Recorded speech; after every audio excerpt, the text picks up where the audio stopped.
Alright, hey guys, it's Maria, and today I'm going to be going over the SAT reading section with some general overview and tips. Okay, so first off, it's the first section of the test, and you'll have to answer 52 multiple choice questions in 65 minutes, split into 5 different passages from US literature, history, social sciences, and sciences. So that gives you about 13 minutes per passage, or just under a minute and a half per question. And I know that sounds intimidating, and I was definitely guilty of this while taking the SAT, but don't panic. I'll hopefully be able to give you some tips that will help you go into the test with confidence. Alright, so first off, you don't need to answer the passages chronologically.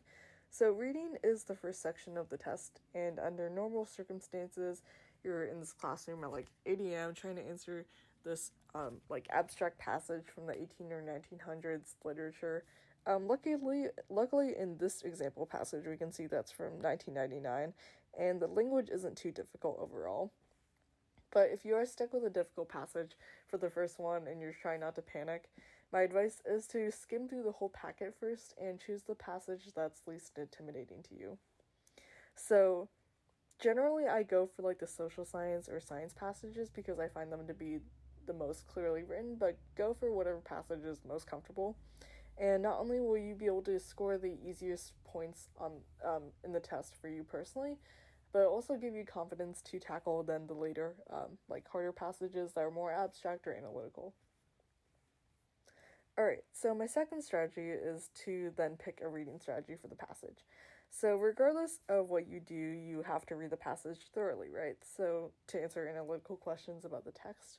So there are two approaches you can take on this. The first is to read the passage quickly multiple times, or the second is to read the passage maybe once or twice but more thoroughly.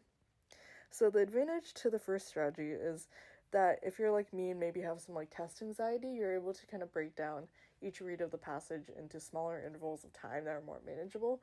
Or if you want to go for the more like slower reading approach, you're then able to like pick up more details on each read, but kind of whatever again works with you and is most comfortable for you. Okay, so now that you have a reading strategy, my third tip is to group together questions and break down the passage into multiple chunks. Okay, so I'm going to go down to the questions here, and as we can see, the questions all kind of have patterns. So like the first one, for example, is like a main idea passage.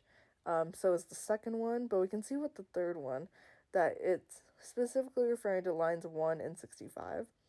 So if we go to those lines in the passage before we start reading and mark those up like I'm doing here, then we're able to focus our attention on those lines when we're going through the first time and note that we have to like pay extra attention to those. So that reduces time in like trying to reread the passage and not really remembering what the context of those lines or like ideas are, and you're able to kind of go into the more efficient strategy. Okay, and my last tip is to pick the most obvious choice. So, okay, you've grouped together the questions, you have a reading strategy, and now you're stuck on a question where you're not really sure what the correct answer is. So, my tip for this is to kind of think like an English teacher and go for the most straightforward, direct, popular choice. The College Board here isn't really testing you on what you think of the text or what you think like an interesting like perspective or spin on the evidence presented in front of you is.